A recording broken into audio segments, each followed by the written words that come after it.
Sí, Tenemos así es. tenemos un contacto ya y esta vez con Estados Unidos. Está en Estados Unidos el abogado Thomas Becker.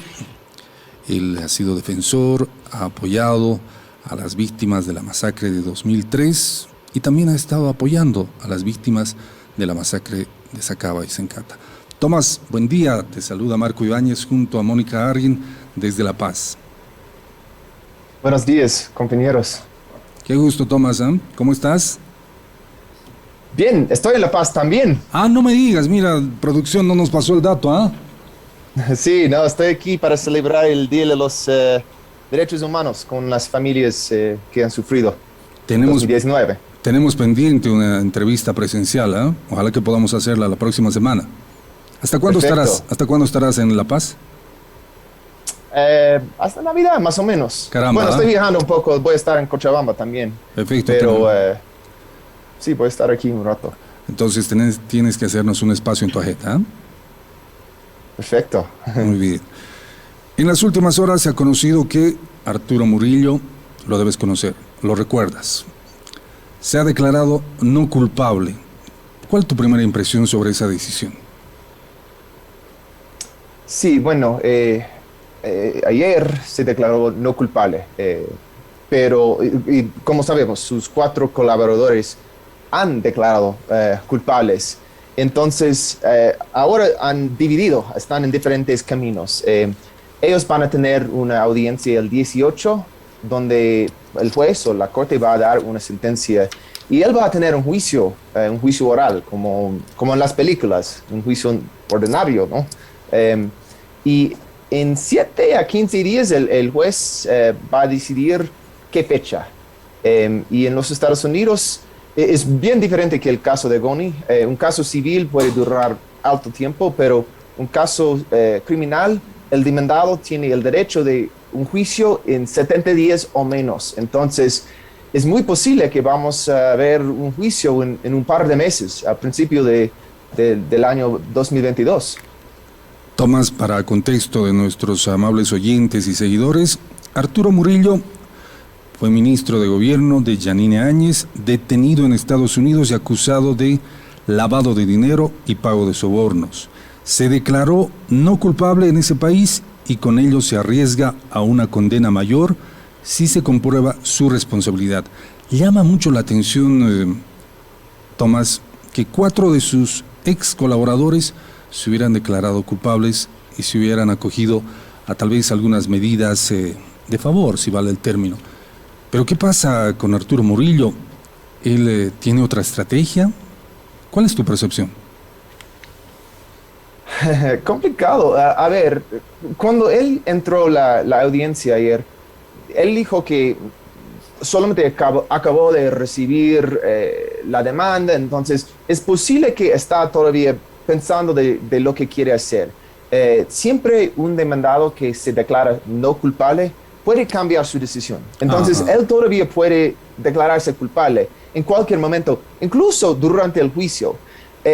Es mucho mejor hacerlo ahora, porque si esto pasa durante un juicio, bueno, lo que puede ofrecer el fiscal o el juez es diferente que ahora. Entonces, vamos a ver, es posible que en estos días, estas semanas o estos meses puede cambiar su decisión, pero por ahora se declaró culpable.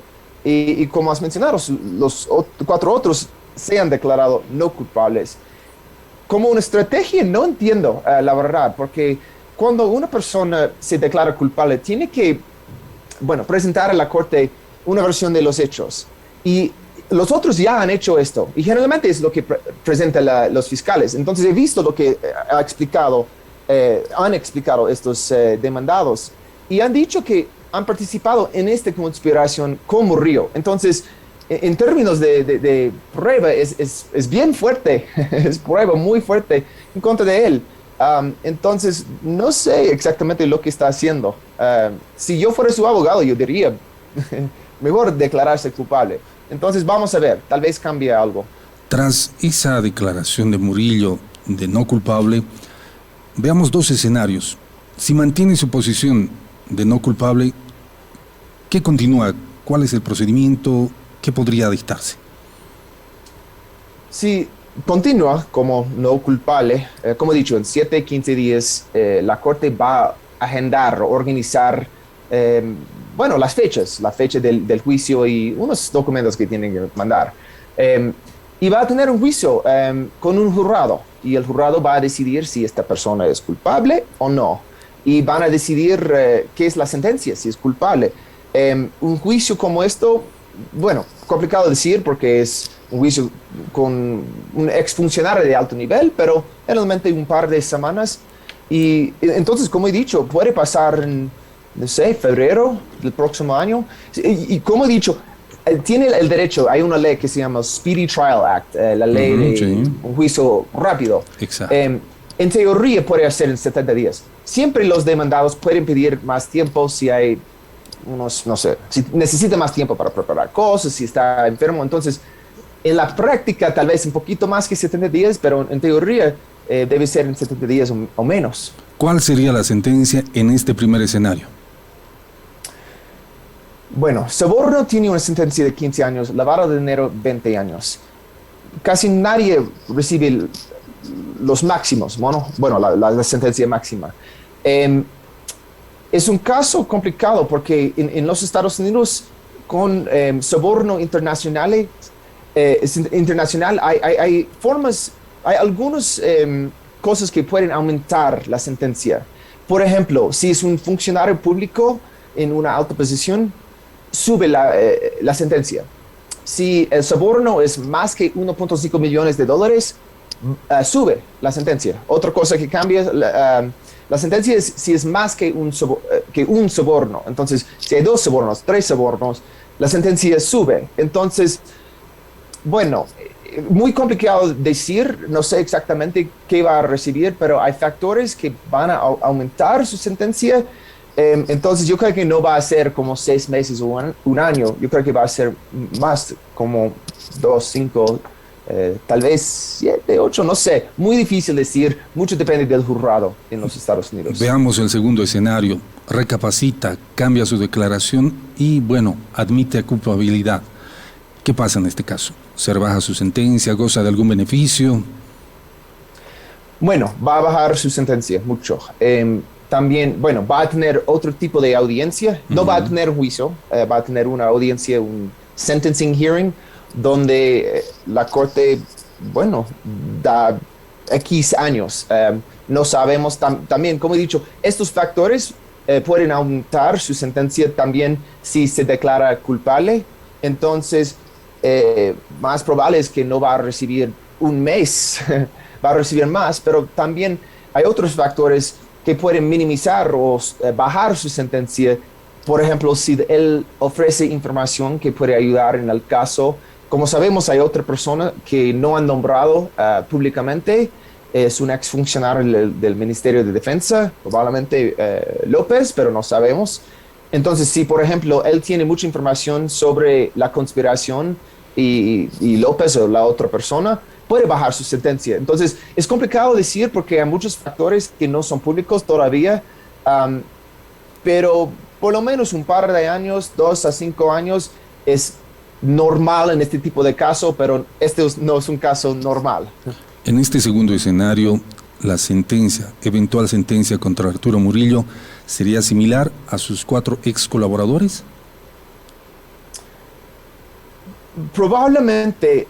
La cosa es que en este punto no tenemos mucha información sobre lo que pasó, porque solamente la información que tenemos que es público es la demanda.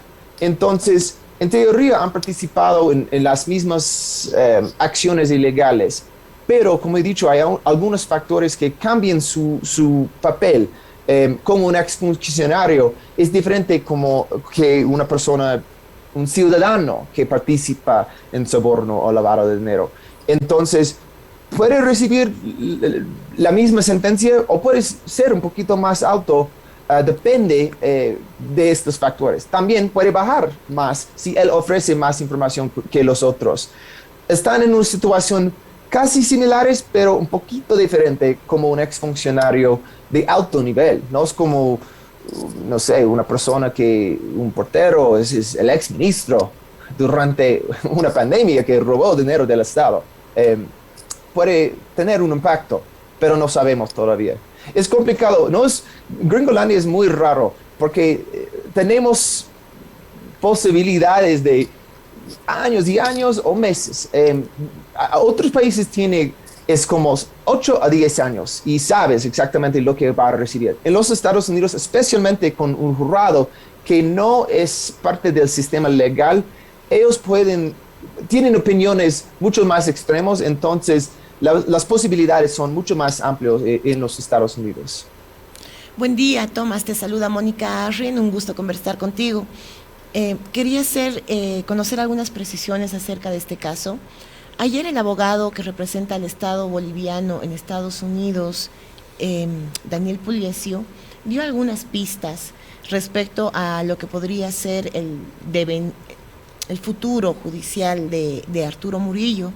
Él decía que su defensa había decidido ser acusada a través de un documento informativo y que al utilizar este documento informativo hay la predisposición, la tendencia a declararse culpable. ¿Es esto correcto, Tomás? Sé que los escenarios son bastante inciertos y que puede pasar como que no puede pasar, pero según tu experiencia, ¿cuál sería en este caso?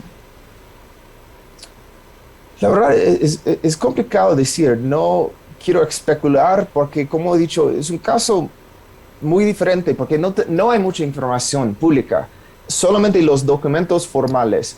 Y los abogados, ¿por qué no son abogados privados? Son fiscales y no hablan con la prensa, no ofrecen más información. Y estas audiencias han sido muy cortos. Murillo simplemente dice sí o no y termina. Ayer hay varios, en este tipo de audiencia hay varios demandados, entonces pasa muy rápido. Todo lo que pasó ayer pasó en 2-3 minutos. Entonces, como he dicho, es una especulación. Él se declaró no culpable. Yo creo que está en una posición muy complicada. Entonces, yo creo que es muy posible que va a cambiar su declaración, pero quién sabe. Y también es una decisión personal. Entonces, su abogado puede decir, don Arturo Murillo tiene que declararse culpable, y él puede decir, no quiero hacerlo. Su personalidad es mucho más extremo, mucho más, quién sabe, pero yo creo que hay la posibilidad de cambiar su declaración. Esta posibilidad es alta. Tomás, en un escenario hipotético, volvamos al escenario hipotético, Arturo Murillo es condenado a la cárcel en Estados Unidos, ponte que tenga que cumplir 10 años de cárcel. La extradición que está tramitando Bolivia, ¿tendría que esperar esos 10 años para que él pase allá su sanción y luego regrese a Bolivia a cumplir aquí una nueva pena, en caso de que así sea? En teoría no, en práctica sí. En teoría, en cualquier momento un gobierno puede extraditar a una persona, pero en los Estados Unidos, lo que hemos visto allá y en la práctica es los Estados Unidos tienen interés en este caso, entonces van a querer procesar a esta persona y esta persona tiene que servir su sentencia antes de mandar a Bolivia. Es generalmente lo que pasa. Entonces, quiero controlar expectativas aquí, no controlar, pero explicar lo que pasa generalmente en los Estados Unidos. Es muy raro que extraditen una persona antes de servir su sentencia en los Estados Unidos. Y después lo que pasa, y lo siento, voy a ser un abogado por un segundito, pero es un poquito diferente. Es que el gobierno tiene que continuar pidiendo la extradición, pero generalmente lo que pasa después de una persona que no es ciudadano gringo, que ha cometido un delito de alto nivel, si es algo pequeño es otra cosa, pero es un felony, un delito muy fuerte. Si una persona comete un delito como esto, después de su sentencia, hay un proceso de removal, donde sacan la persona a su país de residencia. Entonces, es un poquito diferente que una extradición, pero es más o menos mandatorio en los Estados Unidos. Una persona que sirve su sentencia de un delito como esto, los gringos sacan. No importa si pide una extradición o no. Generalmente sacan porque no quieren criminales en los Estados Unidos, en la perspectiva del gobierno. Correcto. Gracias, Tomás, por estas novedades. Quería hacerte una consulta ya respecto a otro tema. Tú nos adelantabas que estabas por el 10 de diciembre, hoy es el Día de los Derechos Humanos.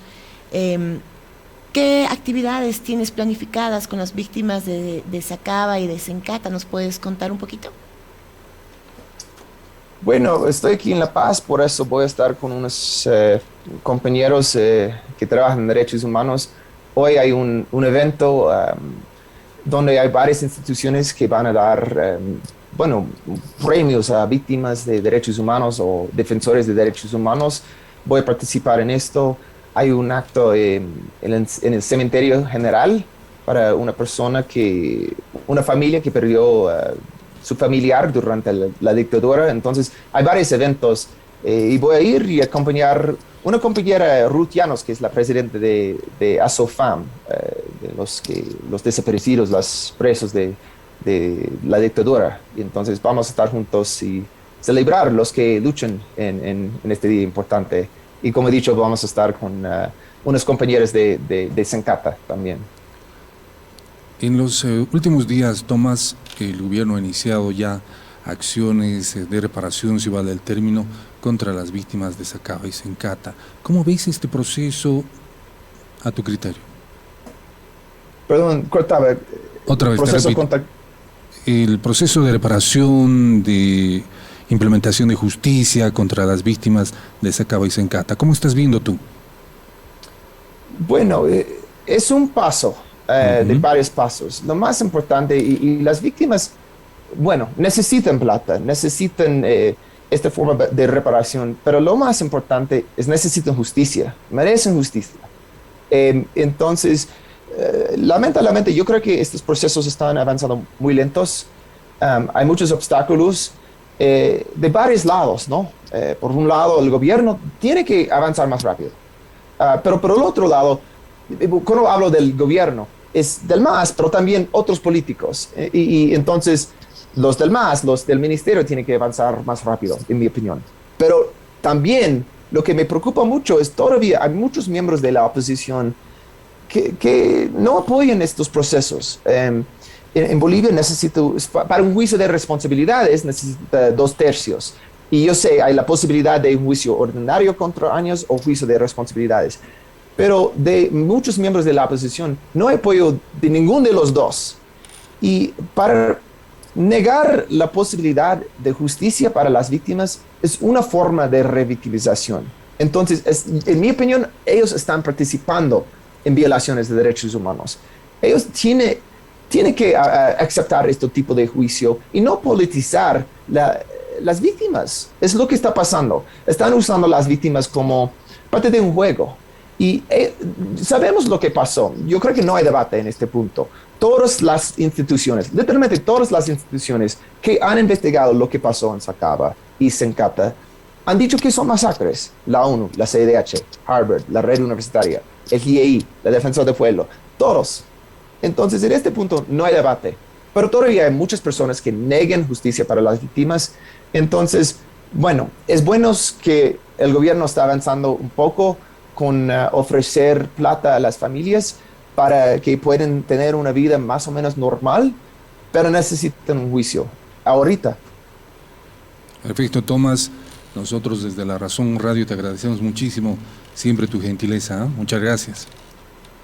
Compañero, gracias a ustedes. Gracias, Tomás. Que tengas buen día. Gracias, Mónica. Realmente es interesante hablar con Tomás Becker.